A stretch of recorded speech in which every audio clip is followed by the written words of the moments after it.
Welcome back to CFB Nation. I'm your host, Nino Brown, and we have a very special episode, an exclusive interview with Elijah Williams. How we doing tonight? I'm good. I'm good. How are you? I'm good. Can't complain, man. We're just grinding through the week. I know you're a very busy man, and I appreciate you coming on and doing this with us. I know, your schedule is always jam-packed, so we do appreciate it. Yes, sir. Thank you for having me. No problem. Before we get into it, I'm going to hit you with a couple rapid-fire questions just to get you loose, just things about yourself and what you're liking. What's the number one track in the earbuds right now? Ooh, number one track. I know it's a little old right now, but I'll go freestyle by Lil Baby. Okay, all right. Little Baby seems to be the guy. Obviously, he's Oh, that hype music. I get it, but I've been getting a lot of that. I've been getting a lot of Nato Wick. oh yeah. Yeah. Yeah. So I got that like 3 or 4 times in the last couple. So Little Baby seems to be number one. Oh, yeah. What's the favorite all-time snack? Ooh, favorite all-time snack. I'll go goldfish. The extreme cheddar though. Okay, all right. I got. Listen, the goldfish are always in my house. I got 2 foibles. They Oh, yeah. swear by goldfish, but they love the rainbow. Gotta have the rainbow kind. uh, Favorite all-time athlete, non-football. Ooh, non-football. Uh, I go LeBron. Okay. All right. Now is he the GOAT in your eyes, or is it still MJ? Ooh, I haven't seen MJ play, so a lot of people say you can't really say MJ if you haven't seen him play. So I'll go LeBron right now. All right. I can agree with it. That's fine. I understand. I'm a little older, so for me, it's always going to be MJ. Okay. I respect LeBron, but I just got the way I got to go. Now you said Ohio, right? So I'm gonna run through a couple major teams and see you got to pick one: Browns, Guardians, Cavs, or Buckeyes. Ooh, let's do the Browns. All right. so Yeah, they got a pretty stacked team this year. So all right. So you grew up in Toledo, Ohio, right? yes. Give us a little bit of insight in what football's like, in Toledo. We got some dogs out here, man. We got us, of course. I feel like we're gonna be on top for right now. Central Catholic, Um, St. John's is a pretty good team. We play them a lot. They play Okay. us pretty good. Our rivals, St. Francis, pretty good team. It's just a lot of competition out here. People love to say, Cleveland and Cincinnati, they get all the love, but people don't really check out Toledo like that. All right. Now you mentioned a little bit about being a Browns fan. Like, are you a diehard Browns fan? If so, who's your favorite all-time Browns? I'm not really a Browns guy, but if I had to pick Ohio team, it's the Browns. But I'm all time Browns. It's hard. I don't know. I like Baker. Okay. Mayfield. Okay. All right. I'm gonna circle back to about a certain Browns guy. Kind of has to do with your position a little later. We'll see. So we'll see if you're familiar with this gentleman. All right. um.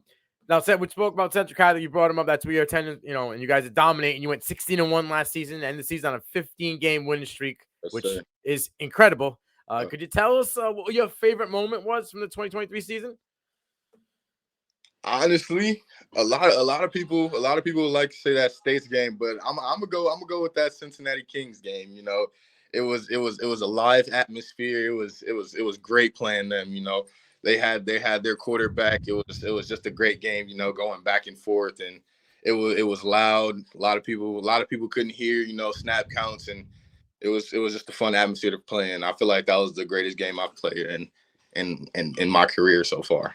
See, I had that on the document at 52-49. I see a score like that, close to high scoring. That had to be something that you're gonna remember for sure. Sir. All right.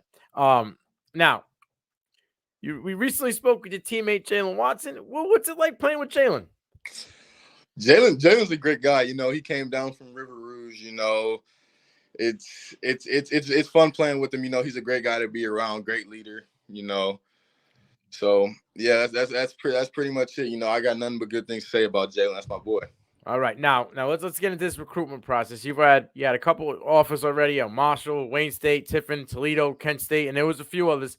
But you ultimately choose to commit to Kent State. So, What was it about Kent State that you fell in love with? Yeah, how's the stadium campus over there? the reason I chose Kent State, they have a great family atmosphere. They talk about grit, grow, respond. integrity and togetherness. So I just feel like I feel like I fit all of those things, and I just feel like, Coach Lime Grover, my new offensive line coach coming up here next year. I just feel like he's a great coach. He would text me all the time. Coach Foss, one of the recruiting area guys, he hammered me about coming to Kent. So, that's my guy. And campus is beautiful. I love the campus. That's one of the things I fell in love. I actually visited twice. I'm looking to go on my official visit, coming up here soon. But the campus is great. It's amazing. And stadium, I like it. It's pretty nice, it's kind of spacious, and they fit a lot of people in there. So I feel like that's home. That's home now. All right, I love it. You're already calling it home. That's what I'm talking about. Oh, Now, see, the picture in the middle got you from the photo shoot. So, like, I gotta yeah. know, the colleges, they go nuts with these photo shoots. How Oh, was yeah. it? It was nice. I liked it. They brought out the props. I didn't get to go outside, on the field because it was kind of rainy that day, kind of gloomy. Okay. Like my official visit. Let's hope it doesn't rain so I can go out there and get better pictures. I love it. I love it. Now let's get into some trench talk, right? What's it All right. like playing as an interior offensive lineman? What is it that you enjoy the most, right? And what's it like being in there and battling on every single play and you can't take any time off? Oh man, it's hard. It's not for everybody, but I love it. I love getting grimy. Getting down there. I feel like, a lot of people like the flashy guys, but hey, we're down there doing the dirty work. People don't see a lot of time. So I just offensive line. I like pass blocking a lot. That's a lot of, Really? yeah. A lot of people like the run block, but I love pass blocking. That's one of my main things I work on. A lot of the time, I can almost play anywhere. So I feel like, it gives me a chance to vary where I want to go, center, guard, play a little bit, throw me out there at tackle. I can pass block. So I like to protect my QB. So that's all that matters. Oh, I love it. I mean, you don't most guys on the line, they want it to run, to Oh, smash, right? You want to be the immovable object. Like, you're not oh, getting by me. The guy yeah, behind me is the prize, and I'm protecting the prize. oh, I absolutely love it. The versatility, being able to play on the line, yeah, you already know that's an easy ticket getting to the next level. So, I love the mindset. I love the grind, man. And kudos to you, my man. oh yeah, yes sir. All right. Now, I told you I was going to circle back to a gentleman from Cleveland that had to do with your position. Hmm. Um, Joe Thomas finished as a Hall of Fame career in Cleveland in 2017. Yep. And I know you're younger guy. Did you ever get a chance to watch anything of him growing up? And if you did, was there anything you were able to pick up from his game? Yeah, I know Joe Thomas here and there. My dad watched him a little bit. I just really what I picked up is how he can move, run blocking. Getting people out of the way, and then just making lanes, making holes. That's the main thing for my position. That's what a lot of coaches see. So, I just picked up some of that. Hand placement, all that stuff. Yeah, I will say, from a couple games I was able to watch that you had in your film session there, you say that you like pass block, but bro, when I see you out there on the run block, you are just driving gentlemen back 5, 6, 7, 8 yards, and there's no stopping you when Oh, that motor gets going, bro. Get out the way. yep, it's going, yes sir. All right, now you're a two-sport athlete. I'm not sure if everybody knows that, right? You've been doing track and field, throwing is it the discus, right? Yeah, Um, shot this because I do both. okay, So you shot. I happen to see that you had a good year with the discus. You had a big throw to end out the year, 131 feet, 5 inches, I believe it was. yep. So, when did this passion develop? And is this something that you're going to continue on when you go to Kent State? That's the goal. I haven't really looked into Kent State. I'm not sure if they have a track and field throwing program. So I'm looking into that. So I'm looking to throw. But yeah, it really started. What was it? My sophomore year actually. I kind of just started. It was something to just keep me going during the springtime. Get me outside and get me moving. So I feel like it's fun. It's fun. I love doing it. It's a lot of technique stuff. So a lot of people think they can just go out there and just see the shot put, see the distance, kick, throw far. But it's a lot of technique that goes into it, and I really like it. Yeah, I love it. 100%. Now, with you said technique, right? You got to have a good call. You got to spin around, be able to hold yourself straight. Now, obviously, your practice for that, has that helped you as being an offensive lineman in the football standards? Oh yeah, I feel like it's helped me a lot this year.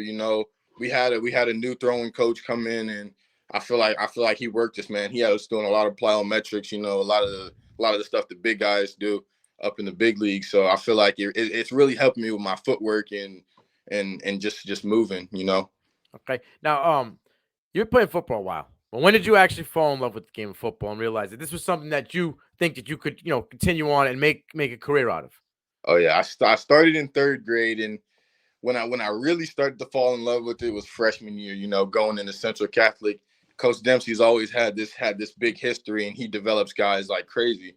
So I just felt like Central Catholic was a place for me, and my passion for football would just go from there. This year I started to really get recruited, and that's kind of when like the passion really started developing. I'm like, oh, I can actually do this. So yeah. As I was going through your timeline and seeing the progression, you came in seemed like you came in a little bit heavier, but as Oh, you started grinding, right, started getting in the gym, you was all about it. Like you could see that you were passionate about it. You were just working, and now you're under 300, right, and you're doing your thing. yep. Freshman year, I was about what 5'5", around 5'9". I grew a lot. 5'9", about I'd say I want to say around 270. I was kind of stubby kid. Playing center on the freshman team and Okay. growing. Sophomore year didn't get a lot of playing time, and then this junior year, I really put my foot down and started grinding. And I'm where I'm at now. Yeah, you look like all the hard work's paying off, man. And I see all the shots you got yourself in the weight room and working hard. So, like I said, kudos to you, my man. Hey, But it's not just about being on the field and being in the weight room. From what I've seen, you're a pretty smart, little young gentleman here. We got 5 A's and a B on your last semester here in high school. Good, congratulations to you, sir. Now, does academics come easy to you, or do you have to really grind at it and it's work? I gotta really grind at it. A lot of people get it easy, but I'm just not one of those people. Freshman year was kind of rough with me. With COVID and stuff. So I just felt like this year, I really had to just grind it out. Study all night, staying up till what 11, 12 o'clock. Just studying, doing homework. Um, yeah, just finished it out. Did great on my exams, and that was that. 100%, man. I'm kudos to you again, man. It's not easy being a student athlete, a football player, and give us a little insight in what your schedule is like because obviously, you're practicing in a weight room in the morning, then you got school and then practice again, and you got to fit all that in, plus doing your schoolwork, plus maintaining A's. Yep. Give us a run through. Like, how many hours a day you got to yourself? What, an hour, maybe? Oh, yeah, not almost not even about an hour, 45 minutes. School days. Wake up, get to school around 8 o'clock. You got to wake up at like 6:45. Live a little bit away from the school. About 20-25 minutes. So it's kind of a drive. So you got to wake up at 6:45. Brush your teeth, get ready. Get to school around 8. Go through all classes. Get done around 3 o'clock. Go straight to practice. Straight after practice, after school starts at what 3:15. Get done with practice around 7, including film. Hit the weight room. Get home around almost 8, 9 o'clock. Do your homework. Eat, shower, go to sleep. Not a lot of time as a high school football player. You get your stuff. So yeah, that's in season. Off season, right now we're going from what 9 to around 12 o'clock, and we got the rest of the day to ourselves. So it's pretty nice. There you go. A little bit of time. They tease you a little bit, and then when it comes into summer sessions, then you don't get much time to yourself again. So, we did see, happen to see that you did get the Auburn Elite Camp invite. Congratulations on that. How did that feel? And I believe the campus is this week or this weekend. Are you attending it?